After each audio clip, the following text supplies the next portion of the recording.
дар арафаи фарурасии ҷашни байналмилалии наврӯз сокинони шаҳру деҳоти панҷакен бо рӯҳияи баланди идона ба истиқболи он омодагӣ мегиранд. ҳар кӯча, ҳар маҳалла ва ҳар хонадон гӯё ба пешвози баҳор нафаси тоза гирифтааст. имрӯзҳо дар тамоми гӯшаву канори шаҳр корҳои ободониву созандагӣ бо маром идома доранд. сокинон бо рӯҳияи баланди масъулиятшиносӣ кӯчаву маҳаллаҳоро тоза намуда гирду атрофро ободу зебо мегардонанд. тозагӣ ва тартибот ки яке аз рукнҳои муҳими истиқболи наврӯз маҳсуб меёбад, дар ҳар маҳалла ба таври возеҳ эҳсос мегардад. ин ҳама нишонаи эҳтиром ба наврӯз ҷашнест ки мардумро ба тозагӣ, созандагӣ ва зиндагии нав раҳнамоӣ мекунад. яке аз вижагиҳои муҳими таҷлили наврӯз дар шаҳри панҷакен эҳёи расму оинҳои қадима мебошад. дар деҳаҳо анъанаҳое нигоҳ дошта шудаанд ки ҳазорсолаҳо таърих дошта то имрӯз бо эҳтироми хоса идома меёбанд. масалан, дар ҷамъияти деҳоти ёрӣ маросими хонатакон бо шукӯҳи хос баргузор мегардад. занону бонувон курпаву гилемҳоро ба берун бароварда онҳоро тоза мекунанд. девору дару тирезаҳоро мешӯянд ва тамоми хонаро ороста месозанд. ин раванд бо суҳбату шӯхию ханда ва фазои дӯстона ҳамроҳ буда на танҳо як кори рӯзгор, балки як анъанаи муҳими иҷтимоӣ ба ҳисоб меравад. хонатакон рамзи поксозии зоҳиру ботин, омодагӣ ба зиндагии нав ва истиқболи файзу баракат аст. дар баъзе маҳаллаҳо бонувон ба доманакӯҳҳо баромада гиёҳҳои баҳориро ҷамъоварӣ мекунанд. ин раванд бештар ба як маросими идона шабоҳат дошта бо суҳбатҳои самимӣ сурат мегиранд. аз гиёҳҳои ҷамъоваришуда таомҳои миллӣ омода гардида маззаи хоси баҳорро ба дастархон меоранд. дар рӯзҳои таҷлили наврӯз маркази ҷамоатҳо ба саҳнаи воқеии фарҳанг табдил меёбад. барномаҳои рангини ҳунарӣ бо иштироки ҳаваскорону ҳунармандон баргузор гардида фазои идонаро рангоранг мегардонанд.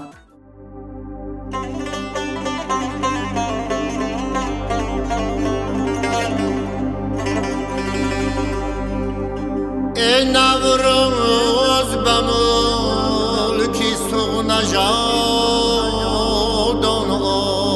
آمد، ای بر خاکی سرزم و بر زرافشان آمد. با فیض و سخای پیشوای میلاد نوروزی عجب به تاجیکستان آمد. ای نوروزی عجب به تاجیکستان آمد.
تعداد رقص‌های ملی، صحنه‌های جالب و برآمد کودکان و نورسان که با لباس‌های ملی هنرنمایی می‌کنند به چهره‌بینی‌ها حسن تازه می‌بخشند.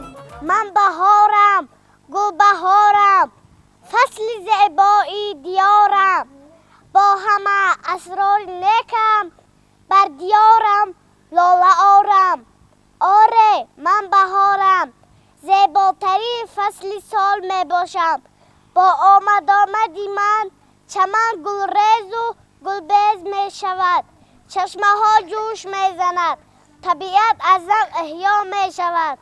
مبارک باد این جشنی دلافروز، بخواهم بر شما گلبختی فیروز. زبندی غم رها گشته عزیزان، به شادی میرسیم بر عید نوروز.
در جماعت دهاتی یاری دهه ما در محله تگی رابود سیرگاه نوروزی ما از قدیم الایام جای داشته.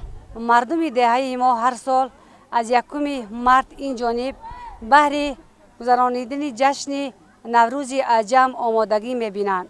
پیش از آمدن نوروز عجم مردم دهاتی ما به دستای خود حنا می‌بندند.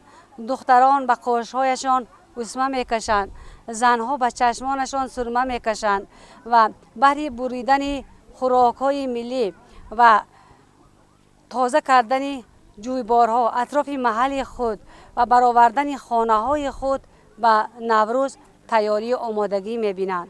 و در گرد دیگ سمنک مادرهای ما و بیبی‌های ما که سمنک یکی از خوراک‌های ملی و قدیم‌ترین ما میباشد، در عرفه جشن ملی که آماده میکنند همه ایستاده مبارک بادگویان سرود سمنک را زمزمه میکنند و به خانه‌های همدیگر رفته کینه و عداوت خود را بیرون میکنند و با عید مبارک طبع همه را بالیده میسازند.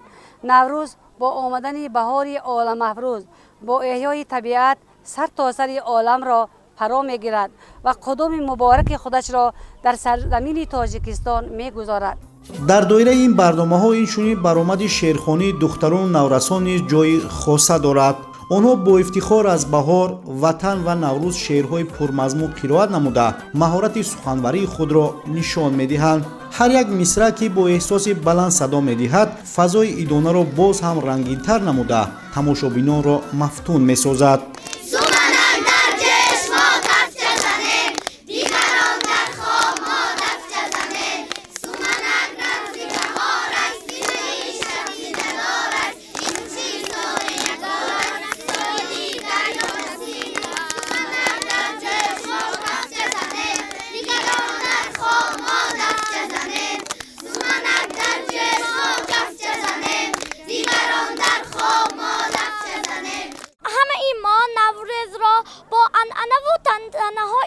زیاد جشن میگیریم. نوروز را با خانه براری آغاز می نماییم. ما همه جا را تازه کرده گرد و گذر خانه ها اگرابوری هینامالی اسمکشی و کارهای زیاد میکنیم. بهار آمد، زی عمرم باز یک سال دیگر بگذشت. تمام زندگی آهسته از پیش نظر بگذشت و مثل گوشت و ناخن همیشه با وطن بودم. اگرچه نصف عمری بهترینم در سفر بگذشت. وطن در هر کجا آمد، به سر فارم هوای تو. من از آن سوی اقیانوس بشنیدم صدای تو. اگرچه در میان طوفان و موج بحرها بودند، ولی آمد به گوش من صدای رودهای تو. به وقتی بازگشتن چون رسیدم بر حدودت من، زی سر تا پا شدم مفتون و شیدای نمودت من. نشستم در زمینی تو، پریدم در سمای تو، به آهنگ سرودت من، به آواز درودت من. نوروز جشن فرارسی بهار نازنین، آغاز کارهای کشاورزی و ایام برابرشوی شب و روز در بهار می باشد. خوشبختانه با ابتکار اساسگذار صلح و وحدت ملی، پیشوای معظم ملت، پرزیدنت جمهوری تاجیکستان محترم امام علی رحمان، این جشن به خود مقام جهانی را کسب نمود و هر سال ما با شکوه و شهامت خاصه این جشن را تجلیل می نماییم. هر روزتان نوروز باد، نوروزتان فیروز باد. آغوش پر از یاسمن، خوش آمدی نوروز من. آراسته باغ و چمن، خوش آمدی نوروز من. مهر جوانی میزنی اندر ضمیر قلب‌ها، با اشوه ها به یک سخن خوش آمدی نوروز من. همزمان نمایش هنرهای مردمی از جمله سوزنی دوزی، گلدوزی و دیگر نوعهای هنر برگزار می‌گردد. هنرمندان محصول دستان خود را به نمایش گذاشته هنر اجدادی را معرفی می‌کنند.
نوروز به بازی‌های مردمی تصورناپذیر است.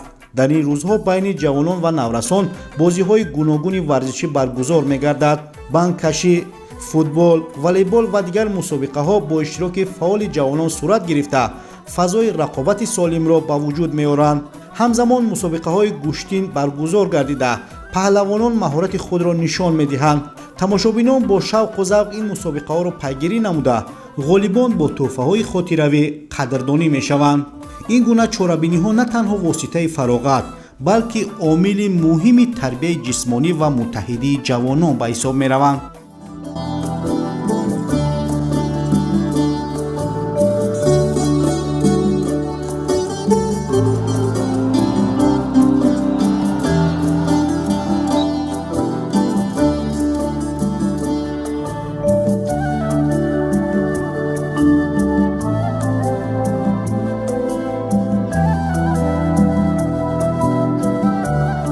یکی از رمزهای اساسی نوروز دسترخوان ایدانه است. در خانه‌های ساکنان پنجکن زنان و مادران با مهر و محبت طعام‌های ملی را آماده می‌کنند. سومنک رمز اساسی نوروز بوده آن را با سرود و آرزو و نیت‌های نیک می‌پزند. در برابر این آماده نمودن سبزه نیز یکی از آیین‌های مهم نوروزی به حساب می‌رود. زنان و دختران چند روز پیش از این دانه‌های گندم را سبزانده آن را با زیبایی خاص آماده می‌سازند. سبزه رمزی زنده شوی طبیعت و آغاز حیات نو بوده دسترخوان ایدانه را حسن بیشتر می‌بخشد. نوروز شد و لاله خوش رنگ برآمد، بلبل به تماشای دف و چنگ برآمد. مرغان هوا جمله بکردند پرواز، مرغ دل من از قفس تنگ برآمد. یکی از عنعنه‌های همین نوروز پختن سومنک است که ما هر سال در جشن نوروز همین سمنک رو آماده میکنیم. وقتی که ما گندم رو تر کرده شسته تر میکنیم، به درون آن کمی یک کاسه جواری، نخود و جو انداخته همراه آن را تر کرده 2-3 روز میمانیم و بعد در طبقها آن را پهن میکنیم. و زنها یا که معلمه ها وقتی که جمع میشویم ما همراه این را چخیل که حاضر دیده ایستاده، بعضا اغرچه ها هست و بعضا این ماشینکه های سویتی هست، از همین گذرانده آب میکنیم و این را به دیگ انداخته آرد انداخته شب تا سر در گرد آن شیرخوانی کرده آن را میکابیم و سمنک ما آماده میشود. عادتاً پختن سومنک شبانه صورت گرفته زنان و دختران گرد دیگ جمع می آیند. آنها با سرودخوانی، رقص و بازی و گفتن آرزوهای نیک تا سحر بیدار می مانند. این لحظه ها پر از شادی و صمیمیت بوده فضای خاص عیدانه را با وجود می آورد. گرد دیگ جمع آمدن زنان و دختران نه تنها یک رسم بلکه یک مکتب همدلی، همبستگی و دوستی می باشد. دیگران در خواب ما دفچه زنیم، سمنک در جوش ما کفچه زنیم، دیگران در خواب ما دفچه زنیم. سمنک زی بخارش زنده دارش، 6 سال یک بار است بیدی نوروزی مبارک. سمنک در جوش ما کفچه زنیم، دیگران در خواب ما دفچه زنیم. همچنین حلوا، شیربرنج، آش بریده و دیگر طعام‌های ملی آماده گردیده دسترخوان‌ها را زینت می‌دهند. ساکنان یکدیگر را به خانه‌ها دعوت نموده شادی عیدانه را با هم تقسیم می‌کنند. از جمله در این روزها دیدن از خانه عروسان نو نیز از سنت‌های زیبای نوروزی به حساب می‌رود. خانه کلین نو به طور عیدانه آراسته شده مهمانان به دیداربینی می‌آیند. کلین نو با لباس‌های ملی مهمانان را استقبال نموده با آداب و رفتار نمونوی و هنرهای خانوادگی دقت همگان را جلب می‌کند. این عنعنه رمزی احترام به عائله و پایداری زندگی نو میباشد. زنان کلانسال به کلین نو مصلحت‌های مفید داده تجربه زندگی را با او می‌آموزانند. امروز ما در قشلاق یاری در عرفه جشنگیری عید نوروز میباشیم. عید نوروز در دهه یاری از عیدهای قدیم الایام می باشد. مردم از 1 مارس سر کرده که تیاری می بینند تا عید نوروز گذشتن را.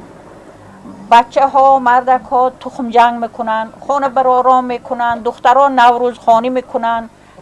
هر خیل رسم رسوم هایی که چیکی از قدیم الایام ماندگی است جشن گرفته می شود. نوروز برای ساکنان پنجکن تنها یک جشن نیست. این یک مکتب بزرگ تربیت معنوی و وطن دوستی است.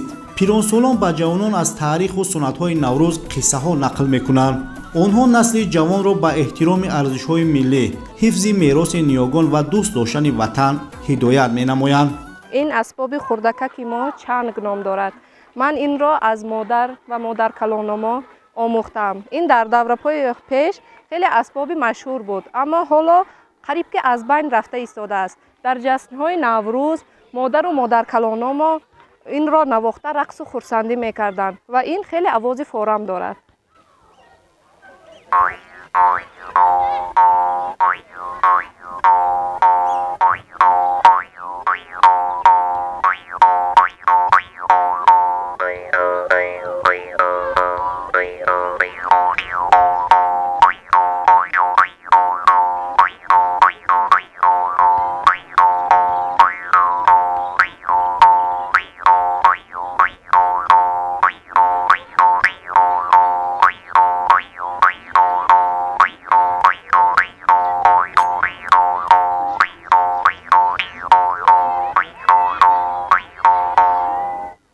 نقش چاره‌بینی مقامات اجرایی محلی و کمیته دولتی شهری پنجکن در تمام جماعت‌های دهات، محله‌های شهر و کارخانه و تشکیلات‌ها جشن نوروز با یک شکوه و شهامت خاصه تجلیل کرده می‌شود.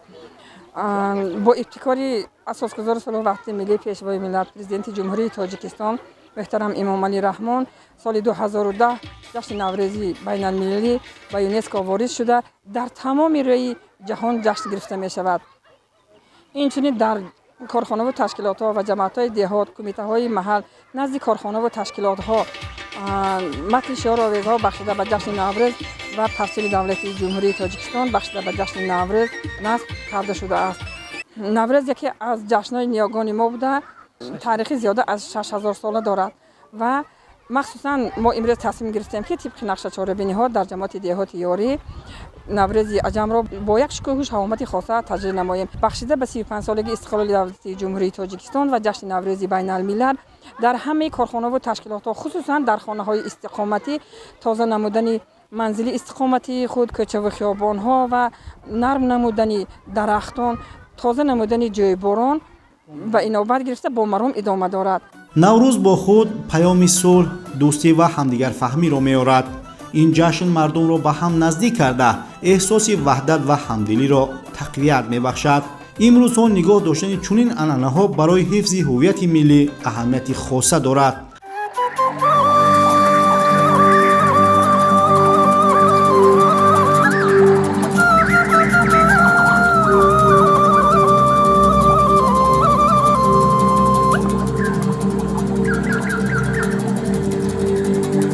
نوروز رسید بهاری نو شد آقا،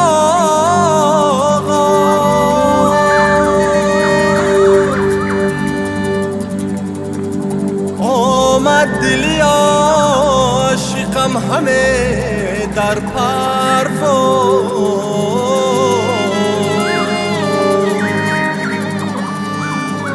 آید به مشام نکتی گلهای بهار،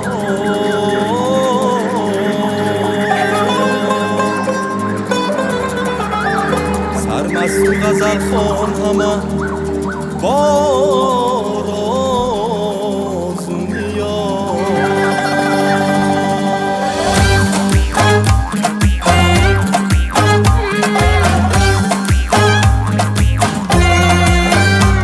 ای یاری پری چهره نوروز مبارک باد، ای ماهی شبی 14 نوروز مبارک باد، ای یاری پری چهره نوروز مبارک باد، ای ماهی شبی 14 نوروز مبارک باد. هر روز تو باد نوروز بر صحنه برای امروز، رقصیده و بالیده نوروز مبارک باد.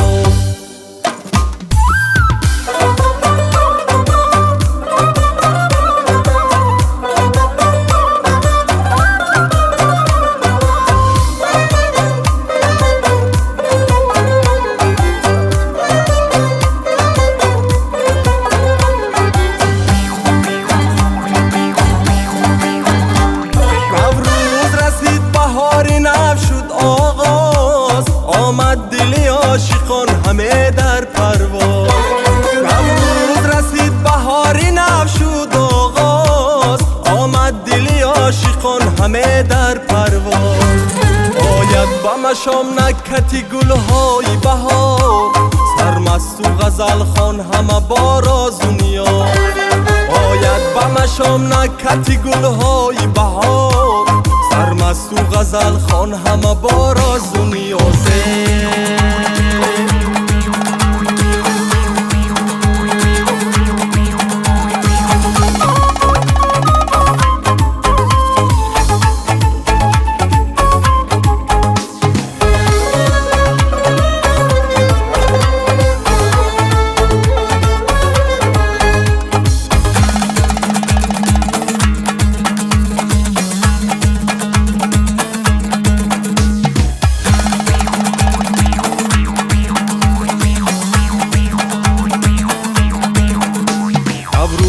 موسمی مبارک باشد، گلهای همه جهان قطارک باشد، نوروز کی موسمی مبارک باشد، گلهای همه جهان قطارک باشد، نوروز جهانی به همه خورد و کلام، گویم زی صمیمی دل مبارک باشد، نوروز جهانی به همه خورد و کلام، گویم زی صمیمی دل مبارک باشد.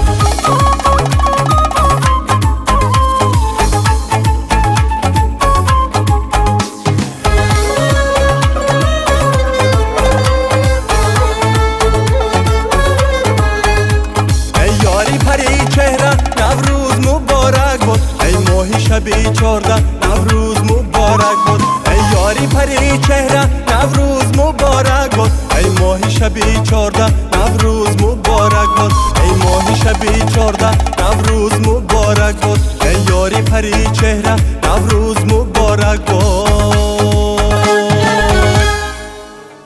همینطور در فضای سرشار از شادی و سرور ساکنان شهر و دهات پنجکند جشن نوروز را پیشواز میگیرند. نوروز جشن احیای طبیعت، پاکی دلها و آغاز زندگی نو است. جشنی که مردم را به دوستی، آبادکاری و احترام ارزش‌های ملی راهنمایی میکند. با چنین روحیه بلند ساکنان پنجکند به استقبال نوروز صلح و آسایش، فراوانی و زندگی نیک آرزو مینمایند. نگاهت ای نگارا سودای تو کشت قلب ما را